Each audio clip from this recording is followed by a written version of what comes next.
مسلمان خو پوزیشن بدائی چې دے بصابون وی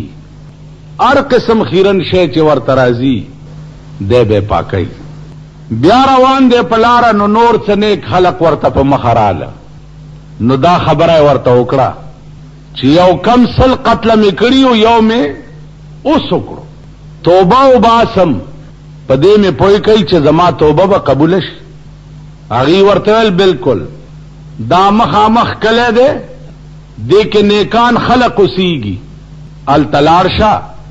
داغي پلاس توبه وباسا الله بار صدر تماف دې چې پمنډا غ کلی تروان شو نو لار کې وخت پورا شو د مرګ فرشتہ ورته ولاړه وا او روح ته قبض دې چې مر کېده نو دا خپل سینه هغه کلی طرف تکړه او اسمان ته وکړه چې خدایا ما خودیت کړه او تا ته د توبې وستو خو توفیق دې را نکړو اے الله ته پوهېږه او ستا کار دی پوي حدیث کې راځي چې د مرش نو دو قسمه ملائکې ورته رااله یو ملائکه د قهر او د غضب رااله چې جهنم ته بوزو او یو ملائکه ورته د رحمت رااله چې جنت ته بوزو د دواړه قسمه ملائکو په جګړه ده د قهر ملائکه وایي چې جنت ته څنګه بوزي اوسم یو مړ کو راغ د رحمت ملائکه ورته وایي چې اراده د توبې کړې و تاسو یې نشئ بوت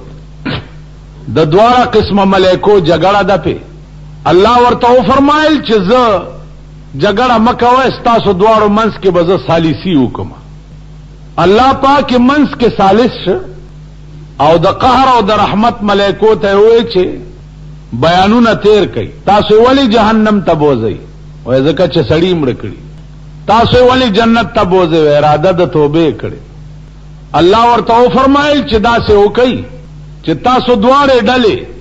دا سړی چې د کم ځای نه را روان دی چې قتل کړی دی هغه زم تر د پورې ناپ کوي او چې کم ځای ته روان دی د نیکانو کلی ته هغه زم ناپ کوي نو که د نیکانو کلی ته نږدې او د رحمت ملائکې دی یوسي او که د قتل ځای ته نږدې نو د قهر ملائکې دی یوسي دا فیصله پروردگار عالم د دواړو ملائکو په منځ کې وکړه عزیزانو ملائکې په ناپ شروع شوې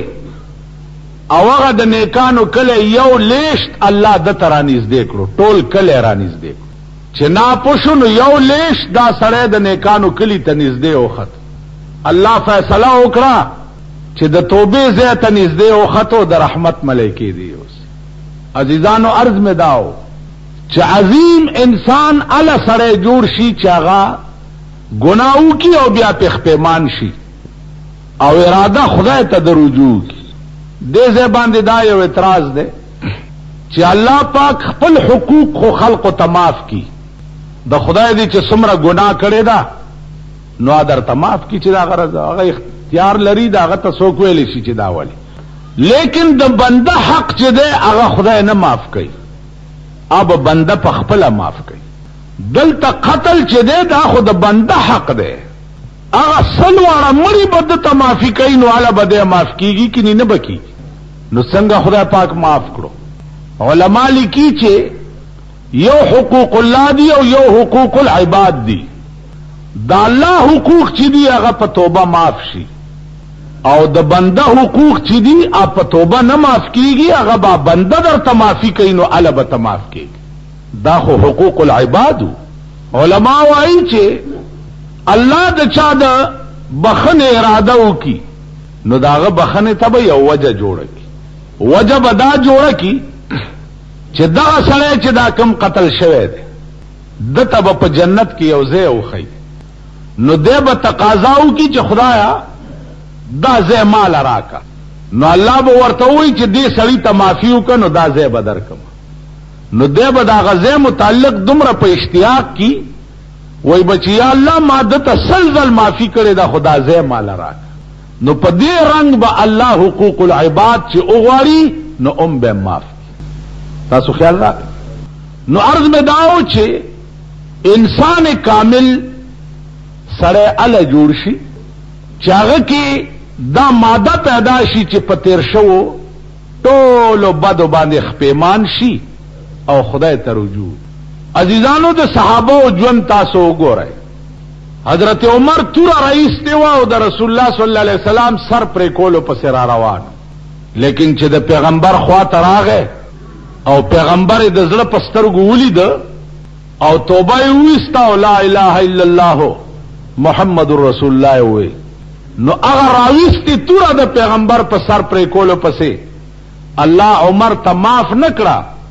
بلکې هغه عمر ته جوړ کو چې په قران کې ډېر آیاتونه خدای د عمر د مرزا مطابق نازل کړي. حضرت عثمان رضی الله تعالی عنہ ډېر لوی مالدار سړی، بوتان به پاغه خپل پیسو واغست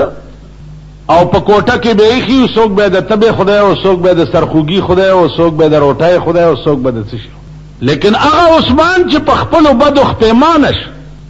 نو بیا ته عثمان سره جوړ شو چې هغه مقام پیدا کړ چې د رسول الله صلی الله علیه وسلم لور په واده شو او چې هغه لور وفات شو نو رسول الله صلی الله علیه وسلم دویمه لور بلا ورکړه. چې دویمه وفات شو نو پیغمبر وی کاش چې نن زما درېمه لور وی چې هغه مې عثمان ته ورکړي. هغه عثمان چې داغه په دولت به بوتان اغستاو، بوتانو ته به د خدای په مقابله کې خدای وی، او چې توبه یې وستا نو عثمان ته جوړ شو. ابو بکر صدیق دا په مکه کې د ډېر لوی سردار زویو،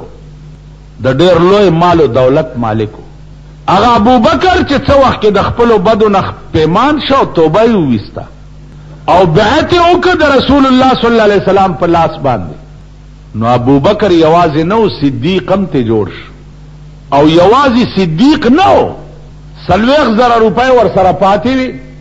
چې مدینه منوره ته په هجرت لاړ، په 40,000 روپۍ هم د بیت المال د پاره ځمکه واغست. نو جامع نه وي، چې جامع نه وي نو د یو ببر شړای لنګ والو او کم ځای کې چې لنګ شلیدلو نو هغه ځای کې د کیکر په ازغي ګنډلو چې ستن او تار نو. رسول الله صلی الله علیه وسلم ته جبرئیل راغی چې ورته ګوري جبرئیلم دا شلیدل شړای لنګ والے. حضور علیہ السلام ورته فرمایل چې دا ولی و یا رسول الله په خدای مې د قسم وی نن دا ابو بکر لنګ د خدای دومره خوښ شوی دی چې د ټول کائنات ملائکو ته حکم کړي چې تاسو لنګونه وای. نن یوازې زنا د ټول کائنات ملائکو د ابو بکر غوندې د زړې شړای لنګ والے او راویلې ګلم دې ته چې پدې ټکیلار شاه او ابو بکر صدیق ته زما سلام وایا. رسول الله صلی الله علیه وسلم د غرمې ټیم او د ابو بکر کور ته ورغی. صدیق اکبر ورته وای څنګه به وخت را لې یا رسول الله؟ وی الله سلام را لېګلې تا ته امه در تر رسول. نو صدیق اکبر په جړا شو. حضور ورته فرمایل چې دا خو د خوشاله خبره ده، ته جاړې ولی؟ و یا رسول الله جاړم زکه چې کوجا ابو بکر او کوجا د خدای سلام. نو زما عزیزانو عرض می داو چې په خپل بدو خپېمانتیا او توبه وستل هغه سړی نه ډېر لوی سړی جوړ کی. اوس تیر شوی بد ما درته وی چې حقوق العباد الله غواړي نو دا وجب ورته جوړ کی، او حقوق الله چې دي اپ توبه معاف شي. توبه څه ته وایي؟ توبه دا د خلی ټکی ته نه وایي چې توبه مې ده توبه مې ده. توبه په عربي کې خپېمانتیا ته وایي. التوبه الندامه. توبه وایي دې ته چې سړی په خپلو بدو خپېمان شي. نو الله دې توفیق راکړي چې موږ نه څومره بد او ګناهونه شوي دي چې موږ په هغې خپېمانه شو او خدای ته رجوع شو. نو زما عزیزانو په توبه باندې سړی نه ډېر لوی سړی جوړ شي.